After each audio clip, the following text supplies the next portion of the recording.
12 साल के बाद पाकिस्तान के कोई विदेश मंत्री भारत आ रहे हैं बिलावल भुट्टो। एससीओ की बैठक में शामिल होने के लिए एससीओ की बैठक में हिस्सा लेंगे बिलावल भुट्टो।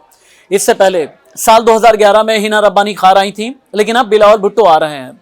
बिलावल भुट्टो वो हैं जिन्होंने प्रधानमंत्री नरेंद्र मोदी को लेकर न जाने कितनी बार जहर उगला है, पाकिस्तान में या फिर अपने मुल्क के बाहर भी। बिलावल भुट्टो वो हैं।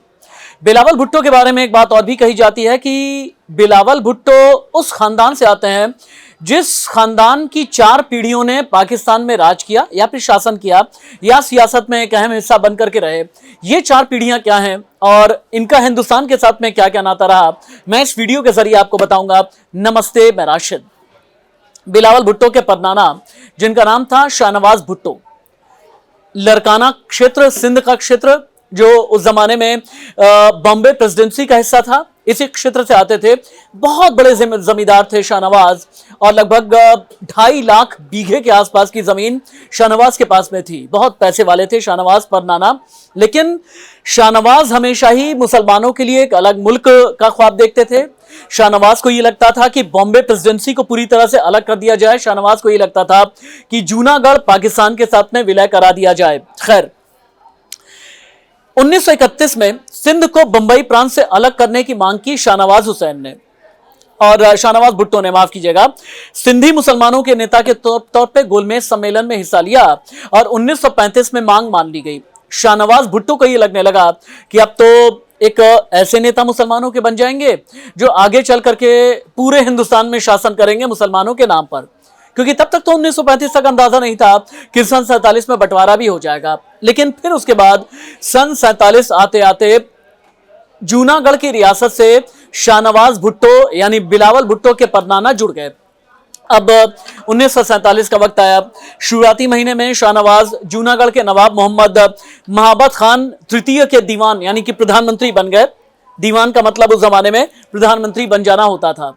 जूनागढ़ रियासत में जो नवाब थे उनके 15 अगस्त 1947 को भारत आजाद हुआ। मुल्क के 2 टुकड़े हुए। जूनागढ़ के नवाब महाबत खान ने पाकिस्तान में जाने का ऐलान कर दिया।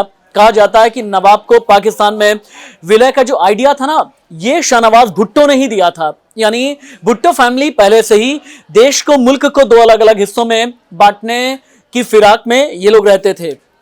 हालांकि फिर जनमत संग्रह के बाद में जूनागढ़ को भारत में मिला लिया। उसके बाद फिर सरदार वल्लभ भाई पटेल ने भारत को एक सूत्र में पिरोने के लिए, अखंड भारत बनाने के लिए क्या किया, द रेस्ट इज हिस्ट्री। आप अच्छे से जानते हैं, शायद मुझे याद दिलाने की जरूरत नहीं है। परनाना शाहनवाज भुट्टो की बात हो गई। अब बिलावल भुट्टो के नाना जुल्फिकार अली भुट्टो की भी बात आप सुन लें।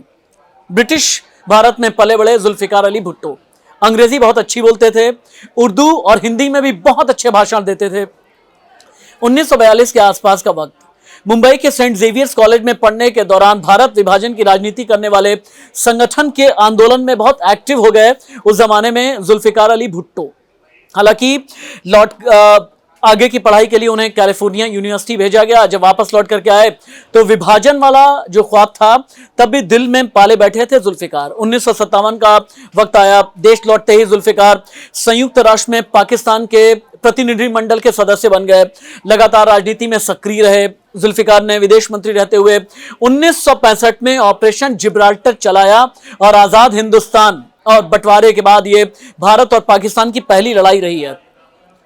इस युद्ध में सीजफायर का ऐलान हुआ 1966 में। तब प्रधानमंत्री लाल बहादुर शास्त्री और पाकिस्तान के राष्ट्रपति अयूब खान के बीच ताशकंद का समझौता हुआ।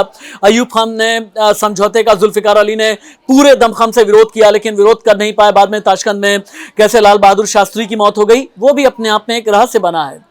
फिर आया 1967 में जुल्फिकार अली भुट्टो ने कुछ ऐसा किया जिसकी आलोचना आज तक होती है।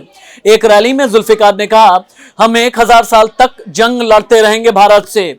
लेकिन 1971 में बांग्लादेश बनने वाले दिन जुल्फिकार अली भुट्टो अमेरिका में संयुक्त राष्ट्र के एक प्रोग्राम में थे। उन्होंने वहां सीजफायर के समझौते के कागज को फाड़ करके विरोध जताया और बैठक से उठ करके चले गए। और फिर पाकिस्तान में और अग्रेसिव नेता के तौर पर जुल्फिकार जाने लगे। हालांकि इसके ठीक बाद पाकिस्तान के प्रेसिडेंट बने। 1972 में भारत आए।